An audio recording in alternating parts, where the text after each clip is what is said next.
முருகன் ஆவேசப்பட்டார். வாயுவை அழைத்தார். வாயு பகவானே, நீர் உடனடியாக தேரில் குதிரைகளை பூட்டு தேர் கிரவுஞ்ச மலைக்கு செல்லட்டும் என்றார். நாரதர் மகிழ்ந்தார். கிரவுஞ்ச மலை அடிவாரத்தில் அசுர படைகள் ஆர்ப்பரித்துக் கொண்டிருந்தன. ஒளிந்திருந்த தேவர் படை முருகனின் தேரை கண்டதும் ஆரவாரம் செய்து வெளிப்பட்டனர். அவர்கள் மனதில் நம்பிக்கை பிறந்தது. தாரகன் ஒழிந்தான் என கூச்சலிட்டனர்.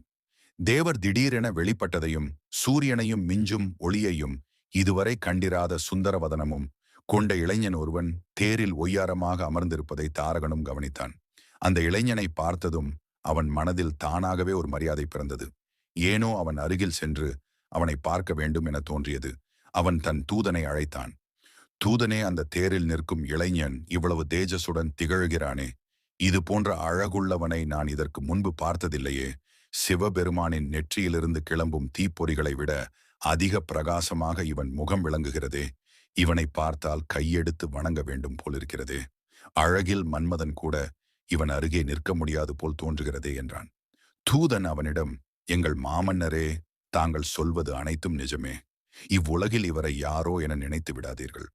ஆழகால விஷத்தை உண்டவரும் யாராலும் அணுக முடியாதவரும் மன்மதனை எரித்தவரும் யமனையே உதைத்தவருமான பரமேஸ்வரனின் இளைய புத்திரன். அவரது நெற்றிக் கண்ணில் இருந்து அவதாரம் செய்தவன். அவனை வடிவேலன் என்றும் முருகன் என்றும் குமரன் என்றும் கந்தன் என்றும் கடம்பன் என்றும் கார்த்திகேயன் என்றும் இன்னும் பல திருநாமங்களாலும் புகழ்வார்கள் அவனது பக்தர்கள். உடனே தனது தேரை முருகனின் தேர் அருகில் கொண்டு நிறுத்தும்படி சாரதிக்கு உத்தரவிட்டான். முருகனை கண் கொட்டாமல் பார்த்தான். 6 முகங்கள், 12 கரங்கள், அனைத்திலும் ஒளிரும் ஆயுதங்கள் கமலம் போல் முகம் இத்தனையும் தாரகனை கவர்ந்தன. மெய்மறந்து அப்படியே நின்றான்.